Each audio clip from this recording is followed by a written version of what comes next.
pessoal, tudo bem com vocês? Hoje o vídeo é um pouco diferente do normal do canal. Hoje eu vou entrevistar, quem vê pensa, né?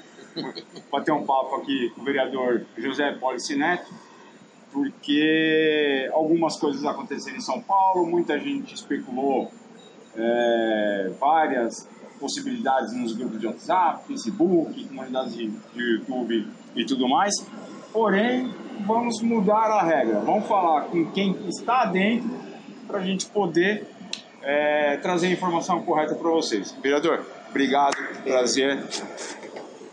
Vereador, essa história de aplicativo é uma montanha-russa, literalmente, né? Então, começou lá em 2014, no começo os taxistas não sabiam nem o que eram os aplicativos. Eu sou um dos primeiros motoristas de aplicativo da Uber. Eu lembro que eu ficava jogando dominó com os taxistas ali em Pinheiros. Eles perguntavam: o que você faz? Uber? O que é Uber? Mas não, é transporte por aplicativo. Ih, daí não vai dar certo não. Depois que caiu a ficha dos caras, hoje não posso nem chegar na praça mais. Mas foi uma coisa que foi mal vendida, né, para quem tem uma atividade correlata, e ao mesmo tempo foi muito bem aceita pela população como uma nova forma de opção de transporte.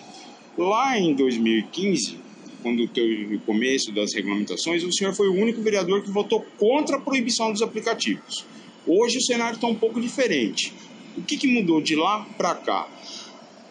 Primeiro, acho que eles têm um período de vivência com o sistema que muda muita coisa, né? Então, quando a gente passou a entender o que são os aplicativos, o quanto eles ajudam a cidade, o quanto eles fazem com que viagens que supostamente você teria que se deslocar com o seu carro, e ao se deslocar com o seu carro, perder tempo, às vezes perder dinheiro, às vezes ter que estacionar num local que você não tem muita segurança, sem dúvida nenhuma, abriu uma nova oportunidade. Eu sempre falei que a cidade se transforma à medida que você ganha qualidade no serviços que são prestados. E sem dúvida nenhuma, o setor de transporte, o setor de mobilidade é aquele que é mais pressionado, porque é onde você sente que a cidade mais vai mal. Por quê? Está sempre congestionado. É mais eficiente. Você está sempre muito cansado de olhar o congestionamento que todos os dias acontecem. É muito chato você chegar com o seu carro num lugar e não ter onde estacionar. Você não se sente confortável em alguns lugares da cidade que você é obrigado ali a passar algum recurso para um flanelinha. Então, sem dúvida nenhuma, estudar a área de mobilidade e transporte e apresentar soluções para isso sempre é muito importante. Então, o esforço que eu faço desde o meu primeiro mandato é ir buscar quais pontos da cidade a gente é pouco eficiente e que, ao estudar casos internacionais, a gente pode trazer soluções adaptadas à nossa realidade. E o caso dos aplicativos foi isso. Eu conhecia aplicativos lá atrás, né? Nem era Uber ainda, era o GoJames, que era um aplicativo lá de trás. E, portanto, para mim, essa era uma questão clara. Se a gente for pensar só na micrológica desse processo, o que importa era fazer a relação de quem tem um carro e tem vagas dentro desse carro. Em tese, todas as vezes que eu me transporto sozinho na cidade, no meu carro particular, eu estou prestando um desserviço, porque se eu estou num carro padrão, num carro tipo, eu tenho 4 vagas para transportar pessoas que não estão sendo utilizadas. Quando a gente calcula o que representa isso... Essa ociosidade de assentos vazios é ineficiência da cidade. E custa caro para a cidade e para o dono do carro. E para o dono do carro. Então, a cidade realiza quase 15 milhões de viagens individuais. Se a gente tem, em média, 1,3 passageiros, a gente tem aí quase 50 milhões de assentos vagos em viagem na cidade. Eu consigo enxergar onde essas viagens estão acontecendo com os meus olhos? Hoje não. Não. Eu preciso de tecnologia. Sim. Então eu precisava embarcar tecnologia que identificasse quais são essas viagens que estão acontecendo, quais são as rotinas que as pessoas têm e como posso, com a mesma frota, eu não preciso comprar carro novo, porque eu já tenho quase 8 milhões de veículos, como eu aproveito melhor a frota e como eu aproveito melhor o mesmo combustível do carro que já está rodando. E aí a gente vai para um ambiente de rentabilizar todos os atores. Então todo mundo ou vai perder menos ou vai ganhar um pouquinho mais. Então daí que nasce os meus primeiros estudos e trabalhos, que vêm ali de 2011 para 2012. Em 2013 eu consegui apresentar no debate do plano diretor da cidade a primeira regra de compartilhamento de viagens para a cidade, e em 2014 e 2015 a grande tensão, né? Um primeiro projeto de lei do vereador Adilson que tentava o banimento e um projeto meu que tentava a regulação. De lá para cá o que mudou, né? Mudou bastante, porque se eu era um só, né, todas as vezes que você vê num painel só o seu nome, você vai dizer, impossível, tá todo mundo errado e só eu certo. Então é lógico que dá um susto, você toma um susto quando acontece um negócio desse. Mas eu tinha tanto estudo e tantas evidências que eu falava o seguinte, eu não estou errado, eu vou insistir. Então a minha equipe mesmo ficou preocupada, falou assim, pô, não, para que não dá para aguentar. Pessoal, poucas pessoas sabem, mas o Policy rodou o mundo vendo e aprendendo e estudando sobre mobilidade urbana. Então aqui não é chutômetro, não é babação de ovo, é um cara que estudou, é um cara que sabe. Muitos de vocês falam que eu conheço muito de determinada área, ele conhece muito de mobilidade urbana. O emprego deste conhecimento na regulamentação da nossa atividade ou da atividade de transporte de passageiros, seja individual ou coletivo, essa expertise implementada e integrada com todos os ferramentais necessários só beneficia a população e você motorista também. Então, desculpa cortando, mas é exatamente isso. Então, o que aconteceu de lá para cá, primeiro que os aplicativos rapidamente eles ganharam o gosto da população, né? Sem dúvida nenhuma, você está sentado num restaurante ou no seu escritório, conseguir chamar o carro que você pretende ter, tem a foto do motorista ali, sabe qual é o carro, você consegue enxergar o carro chegando e você não perder nenhum tempo, é absolutamente inteligente. Sim, você consegue otimizar melhor o seu tempo. Absolutamente inteligente. Depois, fazer um deslocamento que você não precisa dirigir e, portanto, aquele carro continua sendo ou a extensão do seu escritório ou a preparação para você chegar em casa, então você já está falando com o filho, já está combinando algumas coisas, também é muito bom. Então, otimizou o tempo das pessoas. É lógico que o meu sonho era fazer cada vez mais que essas viagens fossem compartilhadas, para também os motoristas não levarem só um passageiro, levar mais passageiros, porque ao levar mais passageiros ele é melhor remunerado, e esse é um conflito que eu ainda tenho com as OTTCs, que elas continuam pagando muito pouco para as viagens compartilhadas, e o que a gente queria é que elas pagassem muito bem as viagens compartilhadas e cobrassem muito pouco. Exatamente, porque esse é um dos grandes problemas hoje, né? A Google com o Waze Carpool, que é apenas o rateio de custo do trajeto, né? Que eu acho relativamente justo para aquele que não desempenha atividade. Que vai fazer aquele deslocamento matinal, a vaga do carro dele está liberada. Ele vai fazer, querendo ou não, ele vai fazer porque é a rotina dele, né? Mas em compensação, para o motorista de aplicativo, aquele que desempenha atividade empresarial de transporte de passageiro, o Waze Carpool não se torna viável, como o BlaBlaCar, né? Mas há possibilidades de outras ferramentas virem. Esse esforço a gente vai ter que fazer, eu vou explicar por quê. Parte das viagens que a cidade realiza, numa cidade com 1.500 metros, 1.500 quilômetros como a nossa, e áreas extremamente adensadas e áreas não, você vai verificar que o sistema de circulação pública por ônibus, em alguns pontos extremos, em alguns horários, não tem eficiência em você ter um carro grande, um ônibus de 40 lugares, nem um micro-ônibus. Então a tendência natural, quando a gente tiver todas as informações de origens e destinos regulares da cidade, é a gente saber que parte das viagens que acontecem nas franjas, elas não devem ser feitas por um ônibus. Elas devem ser feitas por conta da eficiência do sistema, com o tamanho do carro que leva o volume de passageiros que está ali para ser transportado. Então chega num certo momento que a gente vai encontrar eficiência nessa intermodalidade. Portanto, a gente não vai ter um ônibus carregando 6 pessoas, 4 pessoas, porque economicamente não é viável. Enquanto não foram, às vezes, em alguns cantos da cidade a gente enxerga isso. Não é viável para a prefeitura, não é viável para a empresa, nem para o cliente. Então, a gente vai ter que entender esta lógica da eficiência e o quanto a tecnologia nos ajuda a sermos eficientes. Então, todo o trabalho que a gente fez foi a partir de lógica estudo e eficiência da cidade.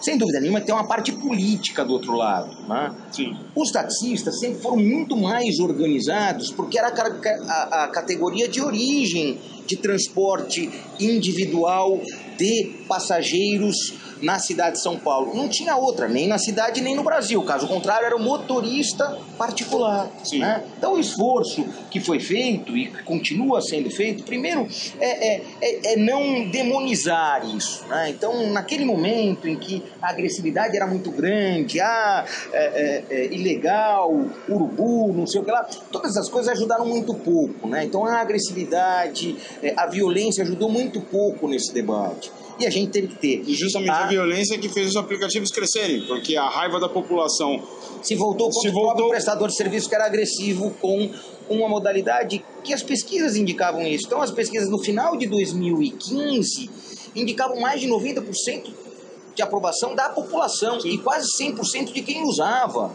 Então, como que eu, autoridade pública, ao receber de você a seguinte mensagem: eu estou satisfeito com o serviço que eu presto, e o outro cidadão está dizendo o seguinte: eu estou satisfeito com o serviço que é prestado para mim. E aí eu, no alto da minha arrogância, vou falar assim: você não vai fazer isso porque eu não quero. Por isso que meu nome isolado lá no plenário me dava medo, porque eu tive que ficar um tempo com segurança me acompanhando, vocês conhecem essas disputas, mas no final a cidade ganhou. Hoje a cidade tem, mesmo ainda não sendo em lei, e o meu sonho sempre foi ter essa regulação em lei, a cidade tem a melhor regulação do mundo. Muita gente copia a gente. Sim. Com o tal do quilômetro, o pagamento pelo preço público do quilômetro rodado, do uso intenso do viário, tem um CEMUV, a reunião entre secretários que vai fazendo esse processo evoluir, né? De certa maneira, é simplificada a forma com que você ingressa no sistema, você consegue ter a oportunidade de um trabalho sendo detentor de um carro, tendo um carro à sua disposição que pode ser alugado, emprestado de um amigo, e tendo aquelas exigências que são absolutamente normais. Quer dizer, você não pode ter problema com a justiça, você tem que ter lá as suas certidões, um negócio absolutamente natural, você precisa ter tem que saber dirigir, é óbvio. Então, isso está difícil hoje para qualquer um, viu? Eu brinco, falo assim, quem transportou um filho no carro está habilitado para transformar todo mundo, porque transportou dentro do carro o que tem de mais valor na sua família. Sim. Então, e essas coisas é também para a gente reduzir o grau de burocracia que a gente põe nas coisas. Então, quanto mais simples a gente deixa, menor é o custo da operação. Quanto mais dinâmico o processo, menos custo. Então, eu acho que hoje a gente caminha, primeiro, para uma estabilização definitiva desse processo, porque os maiores adversários, que sem dúvida nenhuma eram os taxistas que se sentiam ameaçados e invadidos, eles fizeram uma festa por conta do tal decreto do prefeito Bruno. O decreto não trouxe nenhum item que não era conhecido por nós. Sim. Ou ele estava na resolução 16, ou ele já esteve no decreto do prefeito Haddad. Então não tem absolutamente nada de novo. Nada. Alguns com inclusive questionamentos judiciais, mas não trouxe nada de novo. Eu vou continuar militando para a gente ter uma lei aprovada para que o próximo prefeito não mude aquilo que é a regra que se estabilizou hoje. Então, eu acho que está na hora da gente ter a legislação. Até porque pela própria estrutura do ordenamento jurídico, com a sanção da Lei 13.640... É bom que se tenha a lei, ela recomenda ter uma lei. Ela recomenda que haja uma lei suplementar proveniente do Poder Legislativo Municipal. Então, acho que dá para a gente fazer isso. Mas, para o dia a dia, e foi como eu falei no final do ano passado, no final do ano passado a gente tem toda aquela tensão, vai votar na Câmara, o projeto do Adilson e tal. Tem o nosso projeto que tem 4 anos, completa 4 anos esse ano. Está quase na hora de votar, posso até convidar os seus amigos de YouTube para... Está na hora da gente fazer uma grande movimentação. Pode ser uma movimentação via mídias sociais, não precisa ir na Câmara. O nosso jeito é diferente, pessoal. Então a gente tem que entender isso. A gente tem um serviço diferente, que ele está muito voltado por inteligência e por tecnologia. Eu não vou chamar vocês para fechar o Anhangabaú ou ir lá todo mundo lá para deixar de trabalhar para perder tentar dinheiro, fazer os outros perder dinheiro. Não. O nosso jeito é diferente. Então, usar as mídias sociais, dizer que está na hora da gente ter uma legislação estável, tal, estou à disposição, vocês sabem disso, está chegando a hora para isso. Entre uma corrida e outra, dá uma paradinha, vai lá no Facebook, posta, comenta, compartilha, divide. Eu acho que essa é uma questão que a gente devia... Otimiza melhor o tempo e participa. A gente devia se esforçar. E aí é todo mundo, né? Todo motor. Falar para os clientes, ó, estamos numa discussão agora, queremos ter a legislação definitiva, não queremos mais esse negócio de decreto, entra prefeito, muda prefeito, entra secretário, muda secretário, queremos algo... Porque nós já somos modelo, né? Sim. O fato de, em menos de 3 anos, os aplicativos já realizarem 3 vezes mais corridas que os táxis é significativo. Então, esse item está na pesquisa, na última Origem e Destino, feita pelo metrô, que é feita a cada 10 anos. Exato. Para uma pesquisa de investimento, onde se busca um investimento de médio e longo prazo, 10 anos eu acho um tempo razoável para ser realizado os estudos. Contudo, na cidade de São Paulo, por ser essa megalópole, o tempo é grande. O tempo é muito grande, né? Não existiria uma possibilidade de uma maior integração, obviamente respeitando todas as exigências legais de manutenção de sigilo que é necessário, mas uma integração maior das entidades privadas, das plataformas, das empresas de transporte, num conjunto só de informações, para dinamizar o processo de identificação de problemas? Então, isso eu posso contar para vocês. As OTTCs, as grandes, 99, Uber, já compartilham isso de maneira bastante intensa com a autoridade pública. É lógico que ela faz questão de não fazer no mesmo ambiente que o outro, até para um preservar a informação do outro. Sim. Os ônibus, todos eles já têm isso. Então, a gente já tem um volume de informação muito eficiente todos os dias, né? Quanto mais o de carga, a parte de carga agora também vai começar a ser acompanhada. Então a gente está avançando por ter todas as informações de circulação de carga. Mas ainda não existe um ponto centralizado de análise. Infelizmente ainda não. A gente já tem. A 99 tem um centro de estudos, a Uber tem o seu centro de estudos, a ASP Urbanos tem o seu, porque todos os ônibus hoje na cidade têm o seu GPS. Quem tem um celular tem um GPS instalado nele, então se você ativar a Waze e a Google também tem os seus. Então, hoje, quase metade dos carros rodam na cidade ou com o Waze ou com o Google Maps ligado. Então, todas essas viagens estão sendo acompanhadas. Sim. Então, hoje a gente já tem um volume de informação muito intenso para fazer a gestão. Que usam o Waze ou o Google Maps tem a linha de tempo acionada. É lógico. Então, tem todo um histórico, um registro para você usar, porque isso são evidências para você planejar o uso do viário. Então, sem dúvida nenhuma, a gente caminha para um ambiente, e aí eu falo isso porque é a área que eu milito. Então, eu fico feliz de ver para onde a gente está caminhando. E feliz de ver que a gente tem, no setor dos aplicativos, em especial das associações e cooperativas de motoristas, muita competência, né? Então, eu sinto que a gente está chegando no momento de sentar todos à mesma mesa e aí ir para um outro estágio da circulação e da mobilidade na cidade. Tá. Na sexta-feira, quando estávamos na prefeitura para acompanhar a assinatura do decreto, um pouco antes da gente entrar, você estava falando de um estudo que foi feito do aquecimento do mercado automotivo, especificamente com a atividade de transporte por aplicativo, né? Qual foi a sua conclusão? Não, na realidade, o que está claro... Porque é um aquecimento bem no meio das trevas, porque a gente ainda não saiu da crise. E você tem um crescimento, ainda que seja na ordem de 10%, 14%, como foi anunciado... A gente teve um crescimento médio de 15% no setor automobilístico, né? Então vendeu mais, o aquecimento foi a partir da virada do primeiro para o segundo semestre e a pesquisa aponta que o principal fator para a compra do carro novo foram os aplicativos que tem.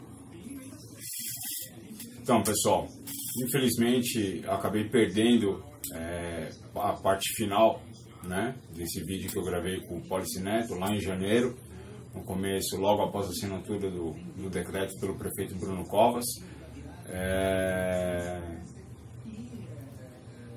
Coisas de cabaço, né? Não li o manual da máquina direito, gravei com uma máquina nova que eu não conhecia. Felizmente acontece, né? Tudo isso quando a gente não se prepara de forma correta, de forma devida, né? O que acontece?